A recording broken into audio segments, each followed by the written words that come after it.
Kaixo, Galder González naiz, Euskal Wikilarien Kultura Elkartetik, eta gaur hitz egingo dizuet Wikipedian, euskarazko Wikipedian egiten ari garen lanari buruz, hezkuntzako edukiak hobetzeko, zuentzako materiala prestatzeko eta zuek normalki konsultatzen dituzuen artikulak hobetzeko.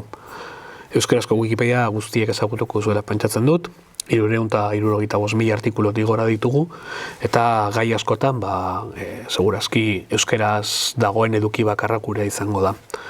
Eguneroko kontsulta hori errazteko eta zuek behar dituzuen gaiak errazteko, hezkuntza atari bat sortu dugu.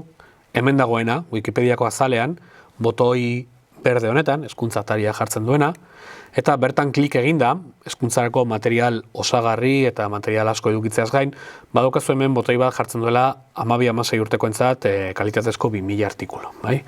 Botoi honetan klik eginda, aurkituko dugu gaika, DBH-ko kurrikulumean edo DBH-ko ikasgaietan eskaintzen diren, eskatzen diren gaien zerrenda bat, orduan badaukagu matematika, daukagu fisika, daukagu literatura, ekonomia, filosofia eta bar, eta hauetako edozeini klik eginda, ikusi dezakegu artikulu sorta bat ikasgai horietan ematen direnak, edo ikasgai horretan lantzeko aukera dagoena,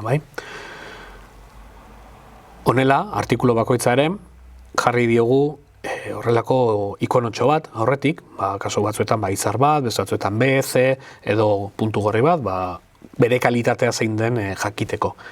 Izar bat daukatenak dira oso ondo dauden artikuluak, bikain dauden artikuluak, plus bat daukatenak ondo daudenak, eta hortik bera joaten da jaisten. Baina segurazki zuentzako C batetik gora daukan gehienak erabilgarriak dira zuen eguneroko lanerako.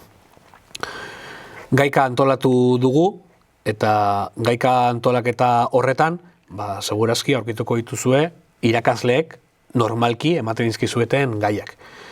Gure helburua da aholik eta hoberen egote hauek, eta horretarako lanean ari gara baigu, bai unibertsitateko irakasleekin, ikasleekin, batxilergoko institutu askotan, esan bezala edukia ahalik eta hoberen eta euskara zuek edukitzeko.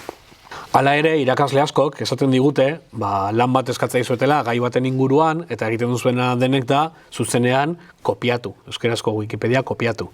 Eta hori ez litzateke izan beharko, zuek egiten duzuen lana, azken finean zuei zerbait egiteko eskatu dizuete.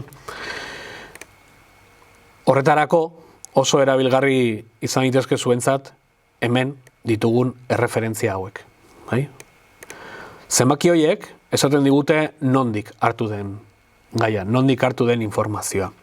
Informazio hori, askotan izan daiteke liburu bat, izan daiteke webgune bat, eta guztia daude hemen bebean bilduta. Horiek konsultatuz, daukazue aukera material osagarria lortzeko, eta material osagarri horretatik ere, zuegi eskatzen zueten lana osatzeko. Azken finean, helburua ez delako zuek sinistea Wikipedian dagoena, baizik eta jitean nondik atera den, eta zuek jatorrizko iturri horretatik ere, zuen lanak eta eskolan eskatzen zueten gaiak landu ahal izatea. Horregatik ditu diogu bideoni, nola kopiatu Wikipedia, Wikipediatik kopiatu gabe. Helburua ez delako Wikipedian dagoen edukia kopiatzea, baizik eta Wikipedian daukagun egin modua kopiatzea. Testuak edo jatorrizko webguneak edo irakasleak ematen dizkizuten materiala aztertu, hortik laburpena egin eta guztien esku jartzea. Hori egiten baduzue, gu pozik, eta Wikipedia euskaraz erabiltzen baduzu ere, pozik. Eskerrik asko, eta jo.